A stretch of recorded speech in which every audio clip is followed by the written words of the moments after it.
বাংলাদেশ শিশু হাসপাতালে চিকিৎসক ও নার্সের অবহেলায় হাম উপসর্গে এক শিশুর মৃত্যুর অভিযোগ উঠেছে।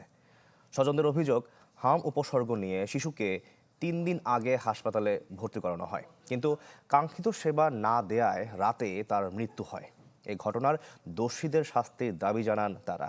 তবে অভিযোগ অস্বীকার করে হাসপাতাল কর্তৃপক্ষ জানায় 9 মাসের শিশুটিকে সর্বোচ্চ চিকিৎসা দেওয়া হয়েছে। হাম ও নিউমোনিয়া আক্রান্ত হওয়ায় শুক্রবার তাকে আইসিইউতে নেওয়া হয়। এরপরও কেউ দোষী হলে ব্যবস্থা নেওয়ার আশ্বাস তাদের। পুরো আইসিইউ ওয়ার্ডে টোটালি কোনো ডাক্তার নেই। ভাই তুমি আইসিইউতে একটা সাপোর্ট দিছো, এখানে ডক্টর থাকবে না দাঁড়াইয়া? একজন তো থাকবে। দুইটা নার্স এবং একটা ডাক্তার। যেহেতু আমি আমার সন্তান হারাই ফেলাইছি, আমি তো আর আমার সন্তান ফেরত দিতে পারবে না। এদেরকেও যেন ডাইরেক্টলি একালে ক্রস ফায়ার দেয়, ঠিক আছে? ওনাদের অভিযোগ এটা ভিত্তিহীন।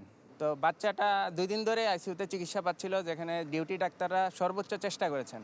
তো আজকে যখন বাচ্চাটা রাতেও আমাদের রাউন্ড হয়, 3 বেলা করে বড় বড় কনসালটেন্টরা রাউন্ড দেয় আমাদের এখানে। আজকেও যখন কনসালটেন্ট তাকে দেখে গেছে, উনি পরামর্শ দিচ্ছে যে তাকে লাইফ সাপোর্টে দেওয়ার জন্য, কারণ তার ব্রিদিং প্যাটার্ন বা স্যাচুরেশন মেনটেন করতেছিল না। সময়ের সাথে সাথে দেখা দেয় নিত্য নতুন প্রয়োজন। রেডি থাকতে হয় প্রতি মুহূর্ত।